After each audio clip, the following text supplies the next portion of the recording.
ખેડાના કપડવંજના આંત્રોલી ગામમાં ગત 6 માર્ચના રોજ થયેલી હિંસક મારામારીની ઘટનાએ હવે નવો વળાંક લીધો છે। આ ઘટનામાં એક મહિલા અને એક પુરુષને ગંભીર ઇજાઓ પહોંચી હતી, જેઓ હાલ ખાનગી હોસ્પિટલમાં સારવાર લઈ રહ્યા છે।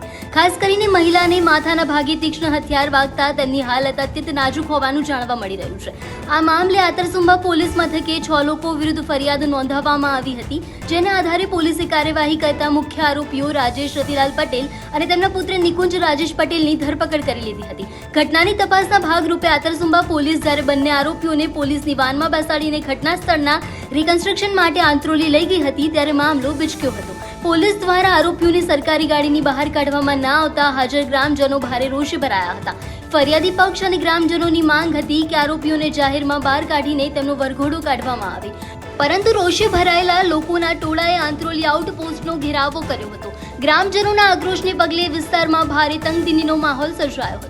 તારીખ 6/3/26 ના સાંજે 7:30 વાગે આંત્રોલી ગામની અંદર કમલેશભાઈ છતુભાઈ પટેલ પોતાના ઘર પાસે પિકઅપ ડાલામાંથી લાકડા ઉતારતા હતા। તે વખતે ગામના અન્ય ઈસમો જે કુલ 6 આરોપીઓ છે એ લોકો ત્યાં આવીને કે અહીંયા રસ્તામાં કેમ ગાડી ઊભી રાખેલ છે એમ કરીને એમની સાથે ઝઘડો કરેલ। એ આરોપીઓ પૈકી શૈલેષભાઈ રજભાઈ પટેલ, રાજુભાઈ રજભાઈ પટેલ, નિકુંજભાઈ રાજુભાઈ પટેલ, હિતેશભાઈ રાજુભાઈ પટેલ, નૈનાબેન રાજુભાઈ પટેલ, કોમલ હિતેશભાઈ પટેલ એ લોકો હથિયાર લઈ આવ્યા અને એમની ઉપર હુમલો કરેલો। અને એ પૈકી એક ધાર્યું લક્ષ્મીબેનના માથામાં કુલ 8 માથામાં વાગ્યા છે।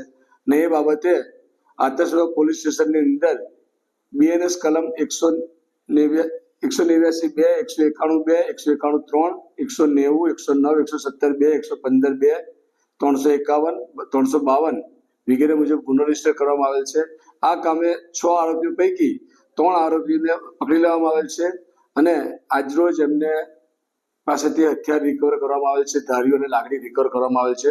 હજુ બીજા 3 આરોપી નૈનાબેન, હિતેશભાઈ અને કોમલબેન પકડવાના બાકી છે અને પકડવાની કામગીરી ચાલુમાં છે।